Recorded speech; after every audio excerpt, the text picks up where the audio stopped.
नमस्कार दोस्तों, स्वागत आपका हमारे चैनल पर। दीपों की तरफ लगी टकटकी में व्यवधान पड़ा। अरुंधति देवी ने पलटकर रिक्शे के आने की दिशा में देखा। मन में आशा का जलता दीप भड़का, फिर बुझ गया। रिक्शा खाली आ रहा था।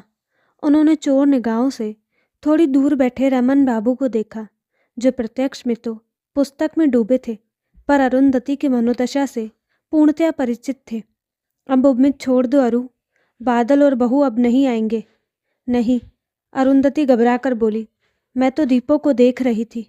देखो ना, टिमटिमाते हुए कितने अच्छे लग रहे हैं। क्यों बहलाती हो खुद को अरु?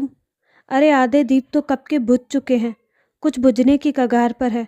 तू उन्हें देख रही थी तो उनमें तेल डालने की याद तुझे क्यों ना आई? वो क्या उत्तर देती? अरुंधति कैसे अपनी कमजोरी को प्रकट करती? कैसे बताती कि उनकी नज़र दीपों पर नहीं, गली के मोड़ पर लगी है। अब बादल बहू का रिक्शा गली में प्रवेश करेगा। अब करेगा। कितनी देर से दीप जलाया था उन्होंने, जब अधिकांश घरों के दीप आधे जल चुके थे। बेटे बहू की प्रतीक्षा में कल तक नहीं आए। छुट्टी न मिली होगी, पर दिवाली के दिन तो जरूर आ जाएंगे, यही सोचा था उन्होंने। आज तक ऐसा हुआ है भला कि होली दिवाली पर बादल उनके पास न रहा हो। खाना परसों अरु, बड़ी जोर की भूख लगी है, जानबूझकर रमन बाबू ने कहा, वरना वे जानते थे बेटे बहू की प्रतीक्षा में। अब ट्रेन आ रही है, होगी लेट हो गई होगी। करते विचारते अरु भूखी ही रह जाएगी। किसी तरह बेमन से उठकर उन्होंने खाना लगाया, पर खाने का उत्साह न था। खीर, कचौड़ी, सूरन की टिक्की, दही बड़ा, पुलाव, सभी कुछ तो बनाया था उन्होंने। बादल के पसंद की सब्जियां और रसगुल्ले भी बनाए थे। रमन बाबू इतने सारे व्यंजन देखकर हंस पड़े। खूब दावत बना डाली है तूने तो बेटे बहू की प्रतीक्षा में। ऐसा क्यों कहते हैं? ये सब तो हर बार बनता है। वह थोड़ी सकपका गई। हाँ, बादल भी तो हर बार आता रहता है। अरुंधति देवी की भर आई आंखों को रमन बाबू ने अनदेखा कर दिया। जानते थे जरा सा छेड़ने भर से सावन की तरह बरस उठेगी। आ तू भी खा साथ में, वरना मैं भी नहीं खाऊंगा, बताए देता हूँ। नाहक क्रोध न करो, मुझे भूख नहीं है। कैसे नहीं है भूख? जबरदस्ती उन्होंने ग्रास अरुंधति के मुंह में ठूस दिया तो अरुंधति के तनाव भरे पूर्ण चेहरे पर लाज की लालिमा दौड़ आई। खा पीकर बर्तन समेटकर अरुंधति ने झाँका। रमन बाबू सोने के कमरे में जा चुके थे। वह एक बार और आकर छज्जे पर खड़ी हो गई। अब तो गली भी सूनी हो गई थी। पटाखे, फूलझड़ियाँ इधर वैसे भी कम ही फूटते थे। अब तक तो बिल्कुल ही शांति छा गई थी। अमावस की काली रात इस समय और भयानक लग रही थी। उनका समय स्वयं का मन भी तो आज बड़ा अशांत था। कई दिनों की प्रतीक्षा ने आज दम तोड़ दिया था। कमरे में जब वह पहुंची तब तक रमन बाबू जग रहे थे, लेटे उबासी ले रहे थे। पति के पायताने बैठकर उन्होंने उनका हाथ अपने पांव पर रखा तो उन्होंने रोक दिया। रहने दे, थक गई होगी। बिना मेरे तुम्हारे पांव दबाए तुम्हें नींद आ जाएगी? हंसकर अरुंधति बोली। आएगी तो नहीं, वह भी हंस पड़े। पत्नी के हथेली का चिर परिचित कोमल दबाव रोजाना अपने पांव पर महसूस करने के आदी हो चुके थे। थोड़ी ही देर में उन्हें नींद आ गई। अरुंधति उठकर अपने बिस्तर पर आ गई। आज नींद नहीं आएगी और रात भर जागती रही तो दूसरे दिन रमन को पता चल जाएगा। उनकी सूजी आंखें, सिर दर्द सब राज खोल देगा। चुपके से रखी नींद की 2 गोलियां गटक कर वह लेट गई। रमन की चोरी से लेती है। इधर उधर करवट बदलती रही, फिर जाने कब आँख लग गई। सुबह उनकी नींद खुली तो रमन बाबू उठकर बाहर जा चुके थे। शामू आकर चौके में धरा उठाई कर रहा था। सिर बहुत भारी लगा, गोली लेने का असर था शायद। सिर पर हाथ धरे बैठी थी कि शामू आ गया। अम्मा, चाऊ लाए क्या? मुंह तो धो लूं रे, अभी ठहर जा। बाहर आकर देखा लॉन में रमन बाबू कुर्सी पर घसे अखबार पढ़ रहे थे। चाय पीकर नहा धोकर वह फिर कमरे में आ गई। उन्हें देर तक बाहर आता न देख रमन भी वहां आ गए। क्या बात है अरु, तबीयत तो ठीक है ना तेरी? हाँ ठीक है। उन्होंने मुस्कुराने का प्रयास किया। बच्चे नहीं आज पढ़ने? आज छुट्टी कर दी उनकी। चलो कहीं घूम आते हैं। कहाँ चलूँ? पाँव फैलाकर अरुंधति बोली। दिल नहीं हो रहा, आराम करना चाहती हूँ। वह तो तेरा चेहरा ही बता रहा है कि तू ठीक से सोई नहीं। लेट कर आराम कर, मैं पुस्तकालय में बैठता हूँ। रमन बाबू चले गए तो अरुंधति फिर लेट गई। लेटने का तो बहाना था, वास्तव में वह लेटकर अतीत की छोटी बड़ी वादियों में विचरना चाहती थी, जिसके लिए एकांत का होना जरूरी था। आंख मूंदी तो 25 वर्ष पीछे का अतीत नाच उठा। शादी की पहली रात को अरुंधति ने रमन बाबू को क्या दिखा कि वह उसे प्यार से तू कहने लगे। उनके हिसाब से अरु बच्ची थी उनके सामने। शायद अरुंधति के चेहरे का बोलापन उन्हें उसकी अलड़ता का एहसास करा गया। रमन एक इंटर कॉलेज में विज्ञान के अध्यापक थे। घर में सास ससुर और जेठ जेठानी थे। विवाह के 2 वर्ष बाद भी जब अरु की गोद सूनी रही तो शुरू हुआ डॉक्टरों का लंबा चक्कर और कुदरत का अजीब करिश्मा कि दोनों ही संतान पैदा करने में अक्षम थे। पर गजब का संस्कारी परिवार था। वह किसी ने भी उन पर उंगली नहीं उठाई जब तक जेठानी के 3 बच्चे हो चुके थे। बड़ी लड़की फिर बादल और तीसरा अंकुश, और अंकुश के जन्म के समय मात्र 2 वर्ष के बादल को उसी ने संभाला था। लड़की 7 वर्ष की थी। छोटे में ही जेठानी पुष्पा इतना थक जाती थी कि बादल को अरु के पास देख निश्चिंत हो जाती। उस दिन बादल को उसकी गोद में डालकर पुष्पा ने कहा था, संभालो अपने लाडले को, मुझे संभालने के लिए ये दोनों ही काफ़ी है। यह तेरे हिस्से का है, कल को वापस करने न चली आना। उन्मुक्त हंसी, निर्मल आंखों में छलछलाता स्नेह। जेठानी के पांव पर झुक गई थी अरु। जीजी, अरे रोती काहे को है? तुझे रोता देख तेरा ये बादल लाडला भी रोने लगेगा। फिर उस दिन से भूल गई अरु की वह बादल की माँ नहीं, चाची है। 2.5 वर्ष के बादल को उसने अपने अंक में यूं समेट लिया मानो हवा का हल्का सा झोंका भी उसे उसके आंचल से दूर न कर दे। धीरे धीरे समय बीतने लगा। एक ही घर में रहने से बादल को यह महसूस हो गया कि उसकी यहाँ 2 माँ है। पुष्पा को वह माँ कहता और अरु को अम्मा। फिर वह स्कूल भी जाने लगा। उसकी उन्नति, उसकी रुचि, सभी में वह पुष्पा को शामिल करना न भूलती। रमन या कोई सदस्य अरु को नहीं टोकता।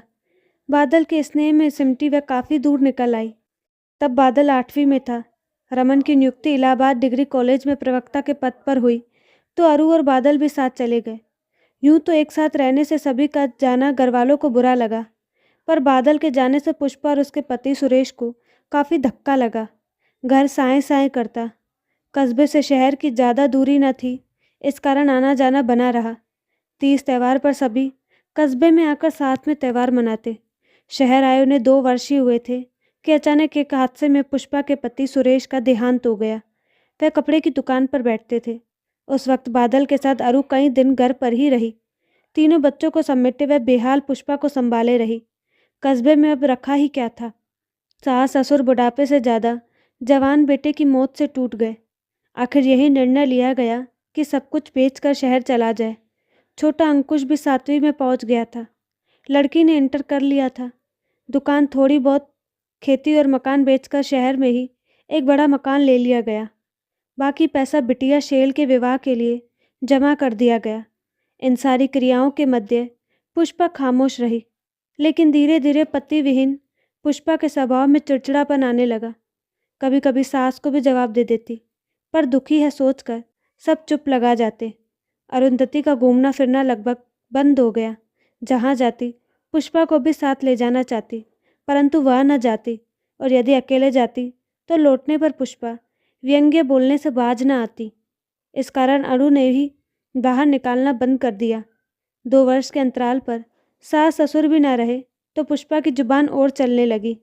अरु खामोश ही रहती। उसकी कोशिश यही रहती कि जेठानी के बच्चों को ज़्यादा से ज़्यादा सुविधा मिले, चाहे बादल को कम। लेकिन यही भावना एक दिन विस्फोट कर आ गई। उसने गाजर का हलवा बनाया था, पर था थोड़ा ही। कटोरी में डाल उसने अंकुश एवं शैल को थोड़ा ज़्यादा ही दिया, बादल की कटोरी में कम। बस पुष्पा भड़क उठी। ओह, यह बर्ताव किया जाता है मेरे बेटे के साथ। आखिर पेट का जाया होता तब न जी चटकता तुम्हारा। जीजी, तभी मैं कहूँ मेरा बादल कमज़ोर क्यों है। बादल की पीठ पर हाथ फेरती पुष्पा बोले, अरे अभी इसकी माँ जिंदा है समझी। मारे अपमान के वह बेटे के सामने सिर झुकाकर खड़ी रही। क्या सोचेगा बादल? माँ वास्तव में उसके साथ पक्षपात करती है। उसने तो उसे अपना समझकर ऐसा व्यवहार किया। पुष्पा के उनका घर आना उनके इतने वर्ष के सुखी जीवन को ख़त्म कर गया। हर वक्त एक डर समाया रहता, क्या पुष्पा उनका बेटा छीन लेगी? नहीं, बादल खुद ही नहीं जाएगा। उन्होंने उसे पाला है, पढ़ाया लिखाया है, वह उसकी माँ है। लेकिन बादल की त्रासदी ये थी कि न तो वह माँ को नाराज़ करना चाहता था, न अम्मा को। उसे दोनों से स्नेह था। हाँ, उसके लिए दोनों आपस में कहा सुनी करे, यह उसे पसंद न था। इसी कारण वह पुष्पा की गैर मौजूदगी में वहीं अरु का परोसा खाना प्यार से खाकर निकल जाता। पढ़ने में वह अव्वल था ही, इंजीनियरिंग में वह चुन लिया गया। इस बीच शैल का रिश्ता रमन बाबू ने दिल्ली के एक व्यवसायी के डॉक्टर पुत्र से कर दिया। बेटी के विवाह के समय पुष्पा शांत रही, कहीं कोई विघ्न डालने का प्रयास भी नहीं किया। शादी आराम से हो गई, लेकिन बादल की इंजीनियरिंग करने के बाद जब एक स्थानीय फर्म ने उसे इंजीनियरिंग की नौकरी दे दी और उसके रिश्ते की बात उठी तो वह वाचाल हो उठी। बादल के लिए अरु ने कई वर्षों से एक लड़की देख रखी थी, पढ़ी लिखी सुंदर, रमन के ही मित्र की लड़की थी, पर पुष्पा बिदक गई। इंजीनियर है मेरा बादल, ऐसी वैसी लड़की से ब्याह न होगा, मैं रिश्ता तय करूंगी। फिर रमन बाबू के कहने पर अरु ने बादल के विवाह का जिम्मा जेठानी पर ही डाल दिया। कई रिश्तों में से एक ठेकेदार की बेटी को पुष्पा ने पसंद किया तो अरु ने मन मानकर लेकिन धूमधाम से बादल का विवाह कर दिया। पिछले जाड़ों में बादल का ब्याह हुआ था।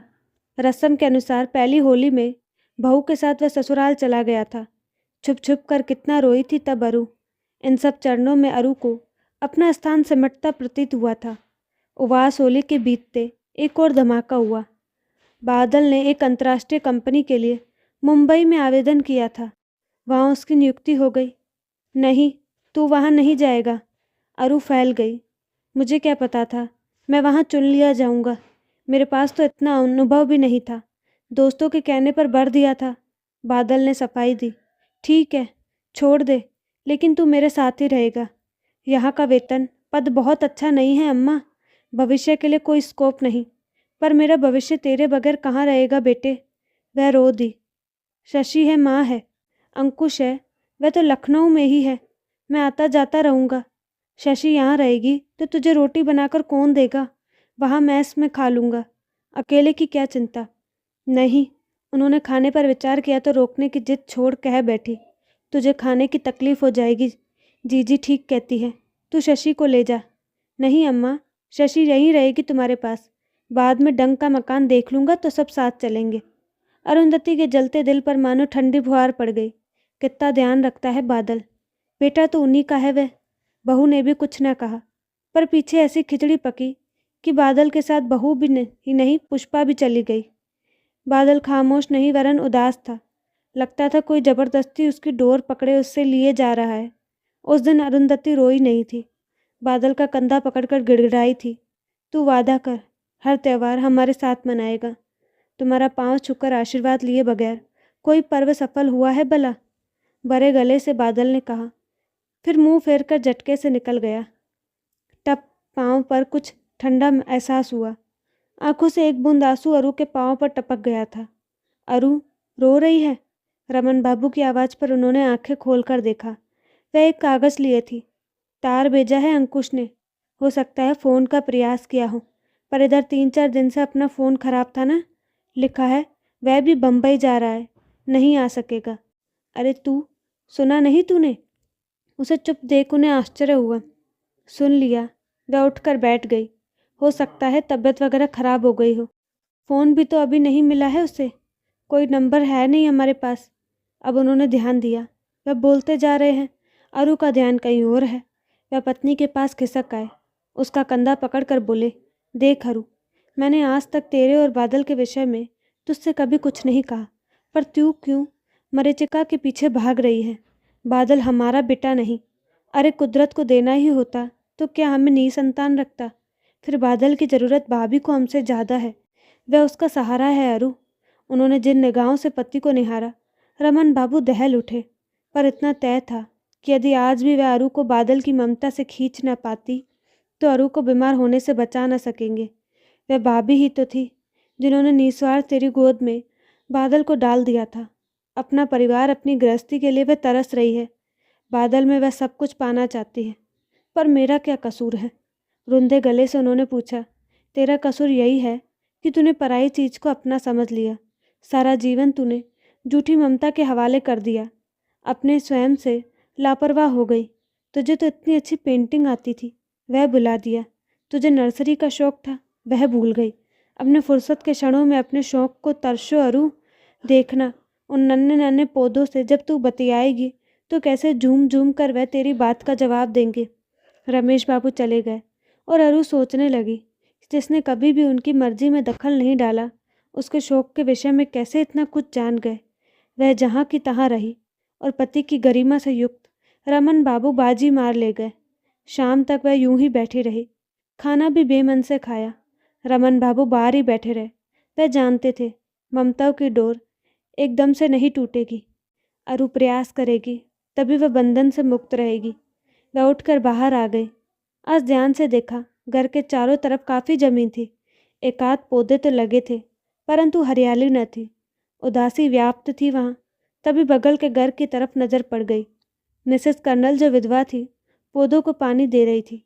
साथ में उनका पोता भी था, 5-6 वर्ष का। उसे देखते ही उन्हें बादल का बचपन याद आ गया। गोल गोल काली आंखें कैसे मटकाता था, गोरा स्वस्थ बादल। जाने क्यों प्रकृति का वह नियम है कि जब अपने बेटे की याद आती है तो उसका बचपन ही ज़्यादा याद आता है। शायद इस कारण कि जीवन की यात्रा में वही एक निश्चल सरल ठहराव होता है।